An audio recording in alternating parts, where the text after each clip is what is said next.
Have you ever found yourself just completely stuck? I mean, whether it's good old-fashioned procrastination or that feeling of being paralyzed by overthinking, there's actually a reason for it. So in this explainer, we're going to dive deep into the science of why our brains sometimes just slam on the brakes, and more importantly, how we can get moving again.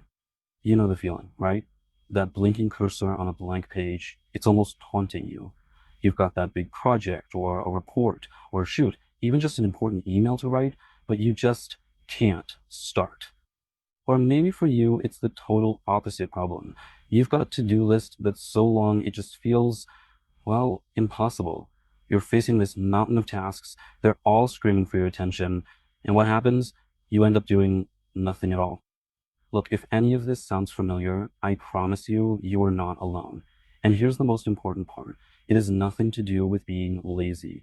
There are some really deep psychological and even physiological reasons we get stuck. And we're going to unpack all of that right now. All right, first up, let's talk about a huge reason we get stuck. The overthinking trap. Yeah, this is where our own brilliant minds can, sometimes work against us. This is what people call analysis paralysis. It's that state where you think through every single possible option, every potential outcome, until you're just so completely overwhelmed that making any decision at all feels impossible. And so, what happens? No action is taken. You're just lost in the analysis. And believe it or not, this is not some new modern problem. It's an ancient one. This idea is captured perfectly in one of Aesop's fables about a fox and a cat. So the fox is bragging about having hundreds of ways to escape danger, right? But the cat only knows one. Well, when the hounds show up, the cat just climbs a tree and is totally safe. The fox, he's so busy trying to decide which one of his brilliant plans to use that he gets caught. So what this story really illustrates is this crucial balance we have to find. On one side, you've got analysis paralysis. You think way too much and you do nothing. But on the complete other end of the spectrum, you have what you could call extinct by instinct, making a super hasty gut reaction that turns out to be a fatal mistake. The real goal is to find that sweet spot right there in the middle. Okay, so if overthinking is just a symptom, what's the real root cause? Well, this brings us to a really crucial insight, one that kind of reframes the entire problem. It's not about laziness at all. It's all about emotion. And let's be super clear about this. We've all been told the same things, right? Fight procrastination with more to-do lists, with better apps, with time blocking. But here's the thing. While those tools can sometimes help, they don't get to the root of it because procrastination is not a time management problem. The real issue, it's an emotional regulation problem. Think about it. We procrastinate to avoid the yucky feelings that come with a task. Boredom, anxiety, frustration, self-doubt. It's basically a short-term mood fix. We get that little moment of relief by putting it off. But all we're really doing is creating a much, much bigger problem for our future self. Okay, so if we're avoiding these negative emotions, what are they exactly? Let's dig a little deeper into the specific psychological drivers that kick us into that avoidance mode. All right, here are some of the heavy hitters. You've got the classic fear of failure, right? If I don't start, I can't fail. But then there's also fear of success. And that's a real thing too. The pressure and all the new responsibilities that come with success can be super intimidating. Feeling overwhelmed, that's a huge one. The task just seems way too big to even start. Task aversiveness is just a fancy way of saying you find the task deeply, deeply boring or unpleasant. And then you've got the big one, perfectionism. The writer Voltaire absolutely nailed it when he said this. See, perfectionism isn't really about striving for excellence. That's healthy. Perfectionism, it's a trap.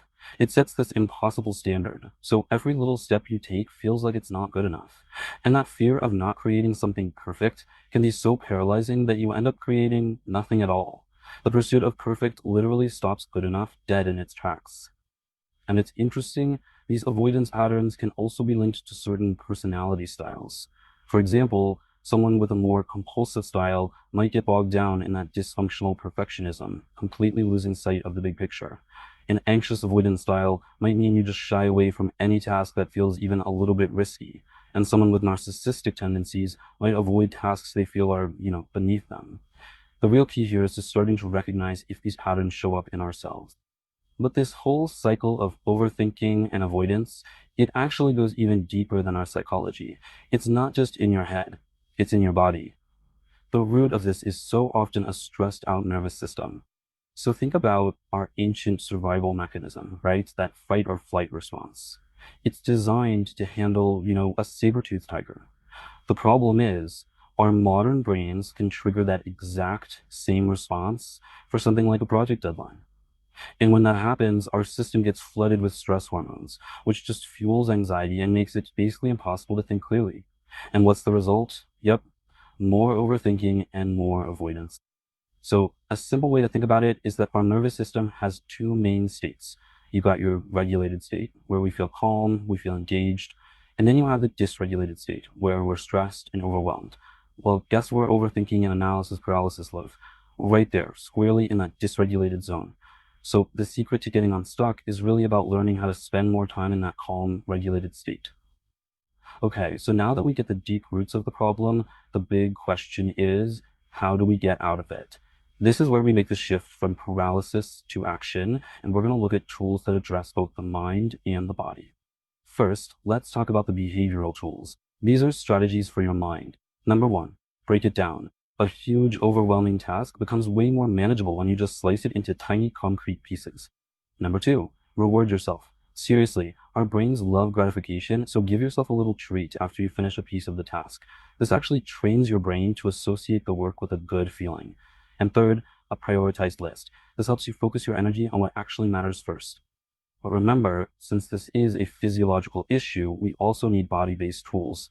You can start with something super simple, like daily check-ins, just to notice how your body feels. You can also use your breath. An exercise like the 4-7-8 breath can almost instantly calm your nervous system down. And finally, move your body. Getting some physical activity is one of the absolute best ways to release all that stored up stress and nervous energy. And just to show you how effective these physiological techniques are, get this. Active users of the NeuroFit app, which is all about nervous system regulation, reported an average stress reduction of 54%. That's after just 1 week. It's some pretty powerful proof that tackling this problem at its physical source, it really, really works. So I want to leave you with this final thought. We've always been taught to fight inaction with, well, with more action, right? More planning, more lists. But what if the science is actually telling us to do the complete opposite? What if the most productive first step you can take isn't writing a to-do list, but is simply taking one deep, calming breath?